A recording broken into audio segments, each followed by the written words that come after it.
the Rabbit Hole is a segment where I answer a question that I ask myself. Andreas, hey, what is an NFT? I'd like to tell you that NFT means naming failure total, because the term NFT is one of those things that is very difficult to explain and very poorly named. An NFT is a type of deed. The acronym NFT means non-fungible token, which is what I like to call a negative explanation.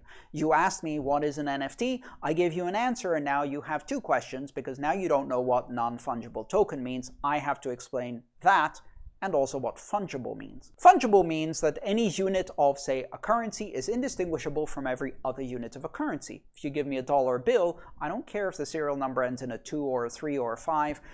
It's still just a dollar bill. That is a fungible currency. It is fungible by law.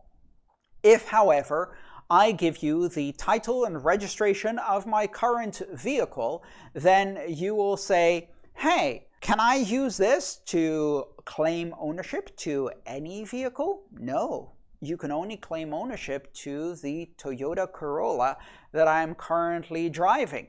The specific one with this registration number, that is a deed. It's a title of ownership. It is non-fungible because it does not represent any possible variation of that type of item.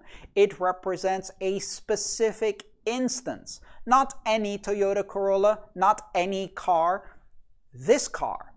And so that is what a non-fungible token is. It is a token that represents a unique item. Now, it can be a physical item, for example, a house, a boat, a car, or it can be an intangible item, for example, a picture, or the intellectual property of my logo, or something else. And that may have some degree of recognition by some authority or none at all. For a digital item, you can prove ownership with a blockchain, and the digital item itself may give you some kind of special privileges. Now, let's say, for example, you have a non-fungible token that is related to a piece of art, a digital photo. Can someone copy the photo? Of course they can, just like they can photocopy a signed copy of my book. But it's still not the original signed copy of my book that I signed. They can't copy the non-fungible token that proves that it was issued by me, for example, and therefore that's what they own.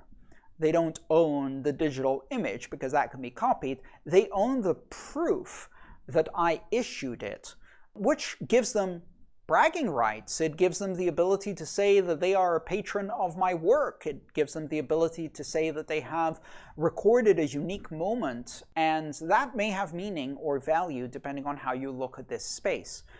It's very often easy to be cynical about these things and not see why these things might have value, but I think they do. I think that they can have meaning for those who collect these things.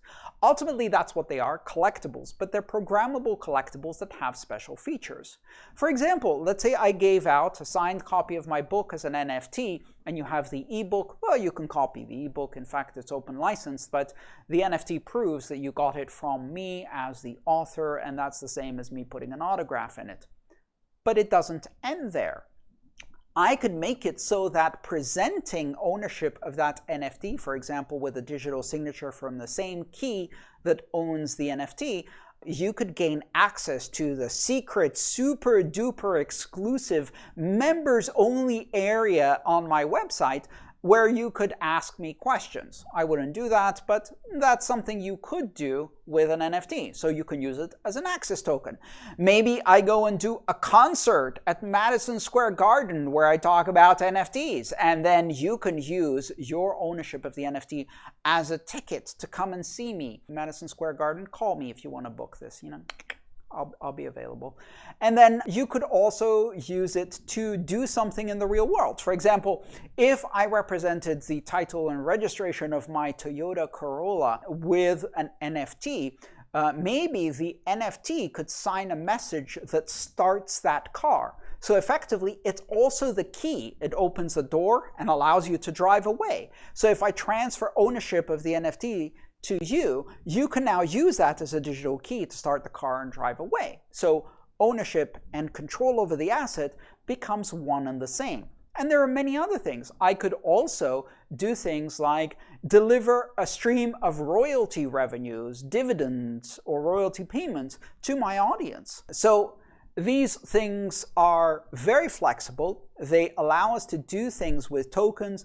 And the only characteristic that makes something an NFT is the fact that it represents a unique item of any tangible or intangible form, and its ownership can be verified on a blockchain, can be transferred on a blockchain, and you can build secondary markets and various programmable features. Other than that, it's a token. And anything you can do with tokens, you can do with non-fungible tokens, but they have some very unique properties because they are non-fungible. Can NFTs expire? If you want them to, they don't expire at the moment, but you could implement a kind of enhanced NFT standard that has some additional features, including expiry. Let's think about this for a second. What is an NFT? Very much like an ERC20 token, an NFT, which if I remember correctly is a ERC721, I don't remember the number by heart. That type of token specification specifies the minimum